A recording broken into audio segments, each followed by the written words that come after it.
Hello everyone, welcome back. Welcome to part 50 of our Indian Polity lecture series and part 9 of Fundamental Rights. और आज के video में हम देखने वाले हैं article number 21A. So these are the topics which we are going to cover in this video. सबसे पहले हम बात करेंगे आर्टिकल नंबर 21A की, उसके बाद आर्टिकल 45 की, उसके बाद फिर हम बात करेंगे आर्टिकल नंबर 51A क्लॉज के की, क्योंकि ये सारे आर्टिकल्स जो हैं वो कहीं ना कहीं एजुकेशन से रिलेटेड है. फिर हम बात करेंगे Mohini Jain versus state of Karnataka का केस, उसके बाद फिर उन्नी कृष्णन केस में क्या जजमेंट कहा गया, क्या जजमेंट दिया गया, उसकी हम बात करेंगे. और राइट टू एजुकेशन का जो ये एक्ट है इसके साथ क्या इश्यूज हैं, क्या प्रॉब्लम है, उसकी हम चर्चा करेंगे.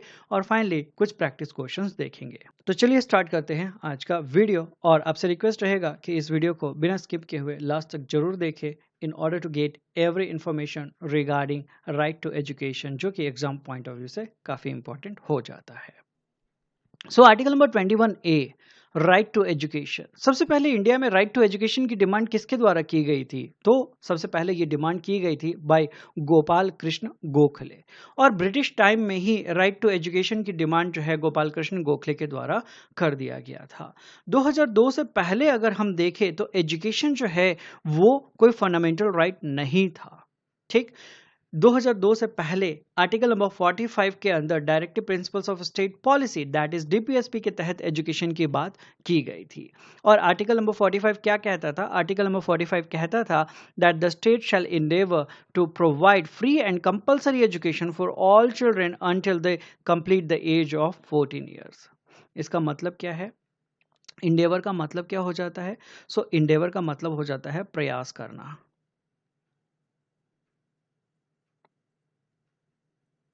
सो आर्टिकल नंबर 45 में क्या कहा जा रहा था डीपीएसपी के तहत कि स्टेट जो है वो प्रयास करेगी कि वो free and compulsory education provide कर सके उन सारे बच्चों को जो 14 साल तक के एज ग्रुप में फॉल होते हैं. अब क्योंकि ये article number 45 that is DPSP के तहत दिया गया था, इसलिए ये इन्फोर्सेबल नहीं था.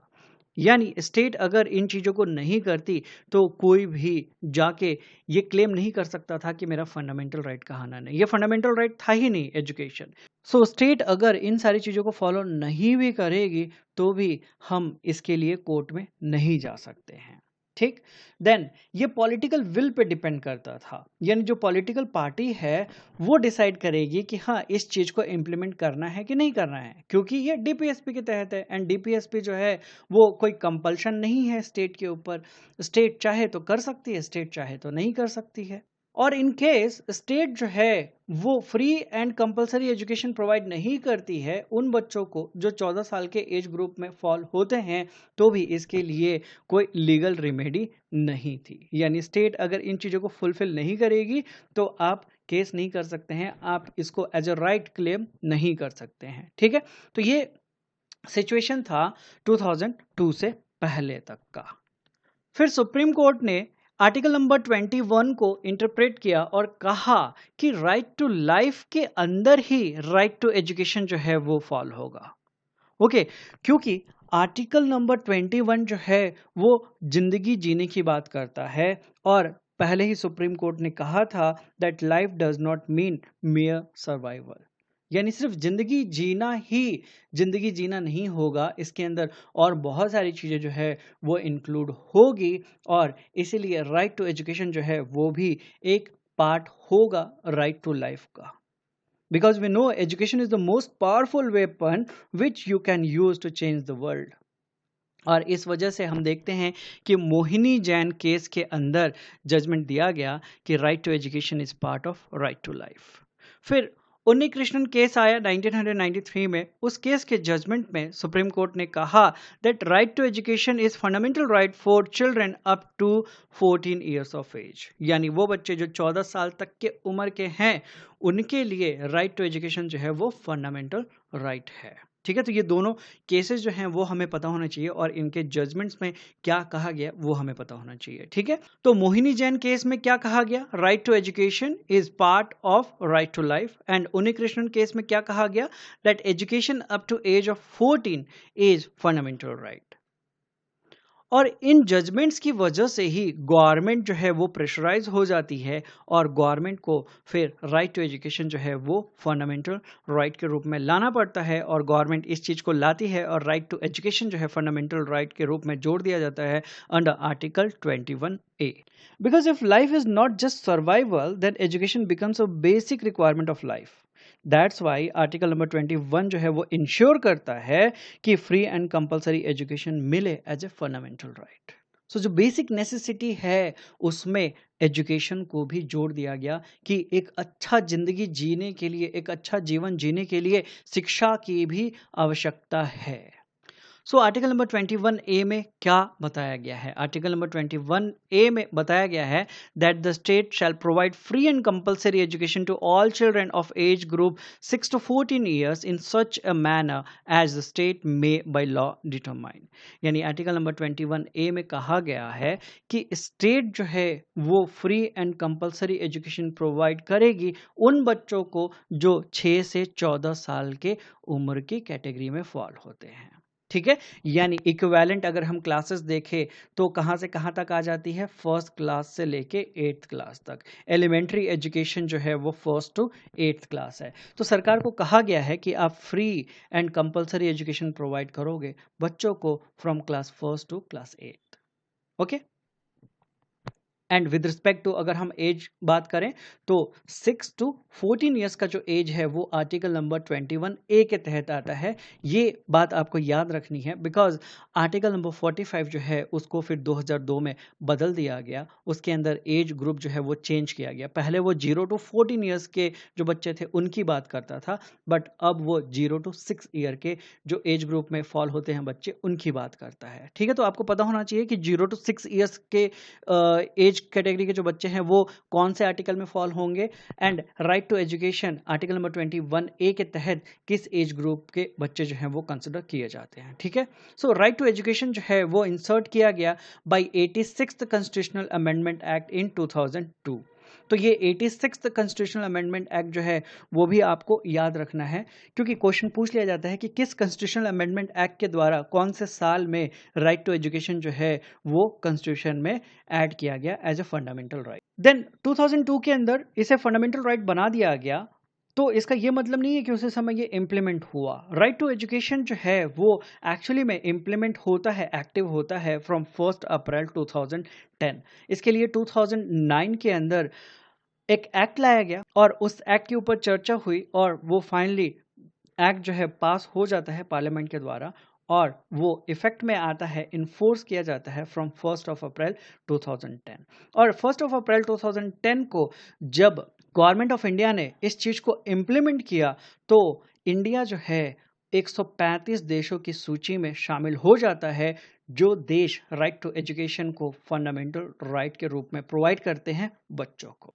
सो इसके बाद क्या होता है कि एजुकेशन जो है वो स्टेट का ऑब्लिगेशन बन जाता है, साथ ही साथ पेरेंट का भी ऑब्लिगेशन बन जाता है. ऑब्लिगेशन का मतलब क्या हो जाता है? ऑब्लिगेशन का मतलब हो जाता है कर्तव्य, जिम्मेदारी.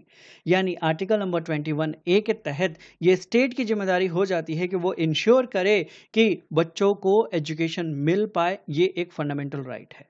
और साथ ही साथ कॉन्स्टिट्यूशन में एक और बदलाव लाया जाता है और आर्टिकल नंबर 51A के तहत एक क्लॉज जोड़ा जाता है जो कि कहता है कि पेरेंट्स की ड्यूटी रहेगी, हर गार्जियन की ड्यूटी रहेगी कि वो अपने बच्चों को अपॉर्चुनिटी प्रोवाइड कर पाए ताकि उनके बच्चे जो 6 से 14 साल के एज कैटेगरी में फॉल होते हैं वो एजुकेशन ले पाए. तो यहाँ से हमें ध्यान देना है कि स्टेट के ऊपर भी ये जिम्मेदारी डाल दी गई है और जो पेरेंट्स हैं, गार्जियंस हैं, उनके ऊपर भी जिम्मेदारी डाल दी गई है और इस तरीके से इंश्योर किया जाता है इंडिया में कि बच्चे जो हैं वो स्कूल पहुँचे, उनको एजुकेशन जो है वो मिल पाए. कम से कम बेसिक एलिमेंट्री एजुकेशन जो है वो हर बच्चे को मिल पाए, ये इंश्योर किया जाता है bye article number 21A and bye article number 51A clause K. एक स्टेट के ऊपर यानी सरकार के ऊपर जिम्मेदारी डालता है और दूसरा पेरेंट्स के ऊपर जो है वो जिम्मेदारी डालता है. ठीक है, article number 51A clause K में जो बातें कही गई उसका मतलब क्या हो गया कि पेरेंट्स एंड गार्जियन जो हैं उनको इंश्योर करना है कि बच्चे जो 6 से 14 साल के एज ग्रुप में फॉल होते हैं वो स्कूल जाएं, वो स्कूल में रहें और एलिमेंट्री एजुकेशन जो है वो कंप्लीट कर पाए. इस तरीके से रिस्पॉन्सिबिलिटी जो है वो शेयर की गई है। अब आर्टिकल नंबर 45 में क्या कहा जाता है? अब मतलब आफ्टर 2002, ठीक है। 2002 के बाद आर्टिकल नंबर 45 को बदला गया और कहा गया कि आर्टिकल नंबर 45 जो है वो free and compulsory education provide करेगा उन बच्चों को जो 0 से 6 साल के एज ग्रुप में फॉल होते हैं। और आर्टिकल नंबर 45 के तहत ही हम देखते हैं कि early childhood nutrition, pre school education, health checkup, supplementary nutrition, इन सारी चीज़ों की बात होती है। बेसिकली आंगनवाड़ी सर्विस जो है वो इन्हीं एज ग्रुप के बच्चों को प्रोवाइड की जाती है under article 45 of Indian constitution and under integrated child development service scheme article number 45 के तहत प्रोविजंस जो हैं वो लाए जाते हैं 0 to 6 ईयर्स के जो बच्चे हैं उनके लिए, ठीक है। आरटीई एक्ट जो है वो किनके द्वारा फॉलो किया जाना चाहिए? जो गवर्नमेंट स्कूल्स हैं वहाँ पे आरटीई एक्ट जो है वो फुल्ली इम्प्लीमेंट होगा और उस स्कूल को, गवर्नमेंट स्कूल को पूरी तरीके से फॉलो करना होगा। आरटीई एक्ट में जो भी बातें कही गई हैं उनको। देन गवर्नमेंट एडेड स्कूल्स जो हैं, यानी वो स्कूल्स जो सरकार से सहायता पाते हैं, उनको भी आरटीई एक्ट में जो बातें कही गई है वो फॉलो करना होगा। और वो सारे स्कूल्स जो गवर्नमेंट के द्वारा ग्रांट्स या फंड पाते हैं उनको भी आरटीई एक्ट के द्वारा जो बातें कही गई है वो फॉलो करना होगा।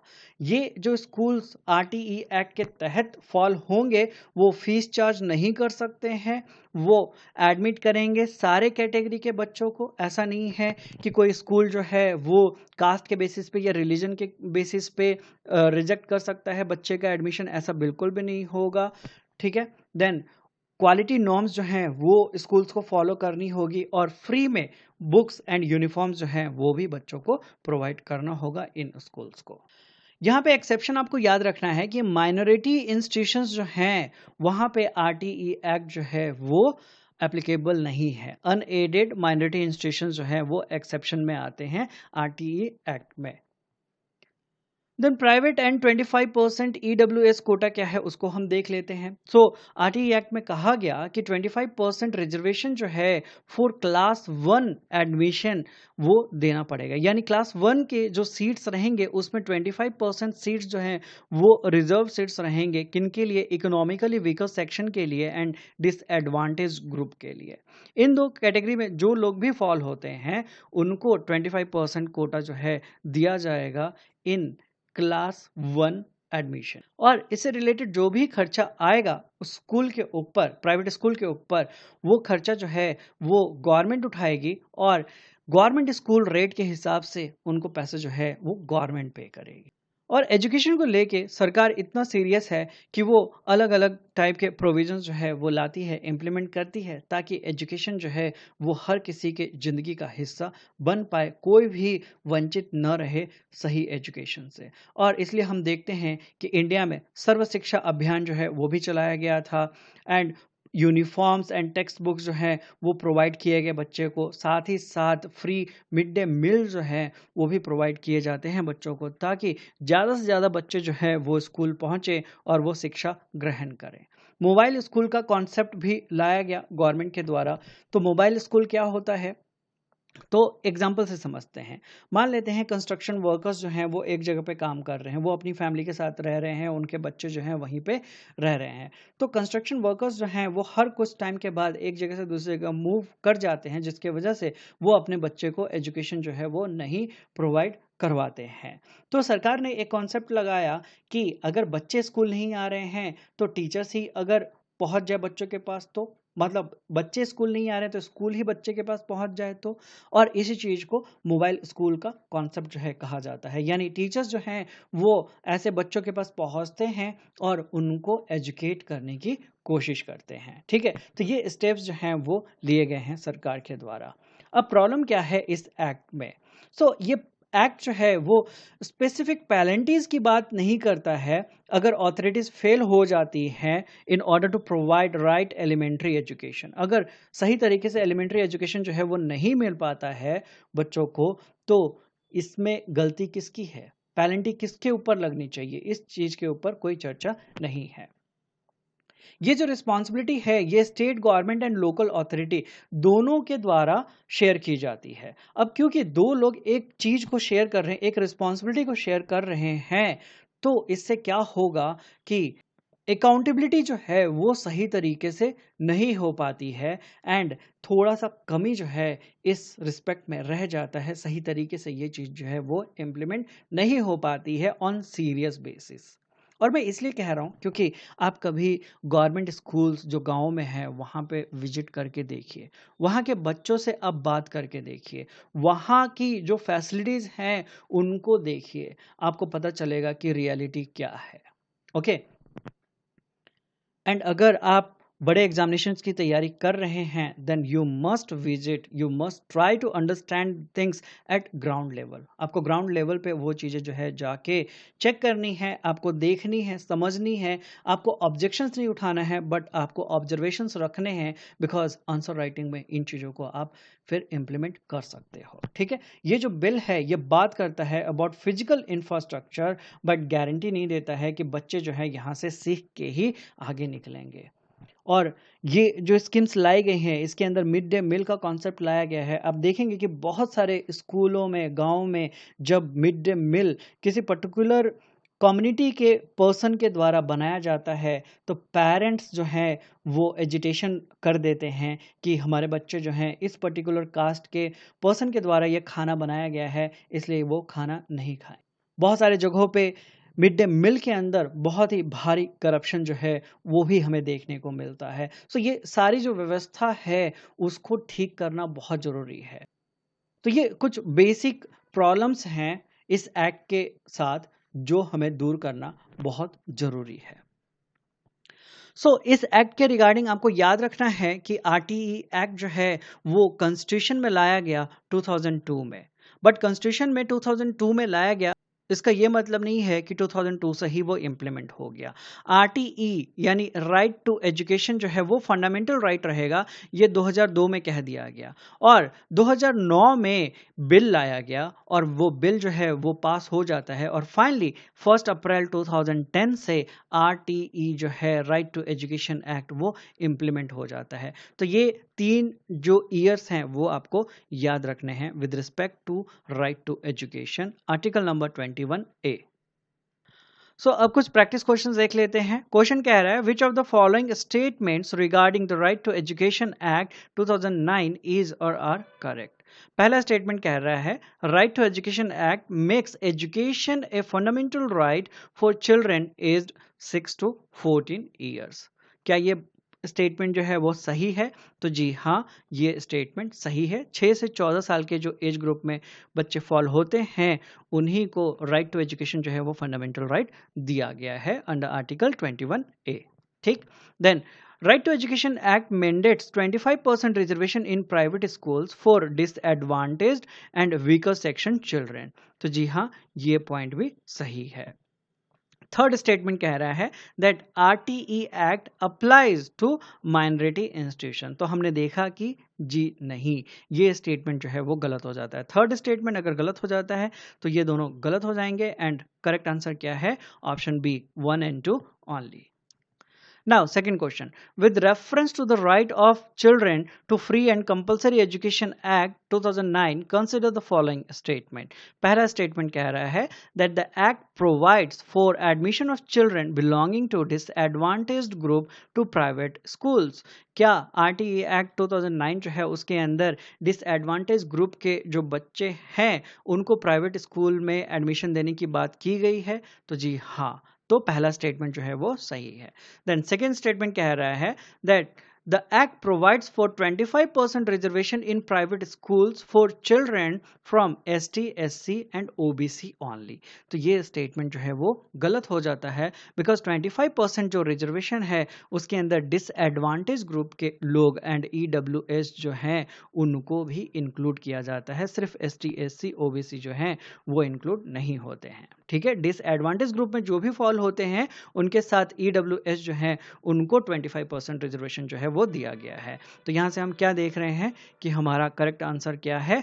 Option A 1 only. Okay, so that's all in this video. I hope कि आपको ये वीडियो पसंद आया होगा। वीडियो पसंद आया होगा तो प्लीज़ वीडियो को लाइक कर दीजिएगा, वीडियो को शेयर कर दीजिएगा। कुछ डाउट्स रह गए हों तो कमेंट में आप पूछ सकते हैं, या अपनी कोई बात मुझ तक पहुंचाना चाहते हैं तो आप कमेंट कर सकते हैं। और चैनल को आपने अभी तक सब्सक्राइब नहीं किया तो प्लीज़ सब्सक्राइब कर लीजिए and hit the bell icon to get the latest notification. So मिलता हूं मैं अगले वीडियो में। Till then take care, bye bye, thank you, जय हिंद।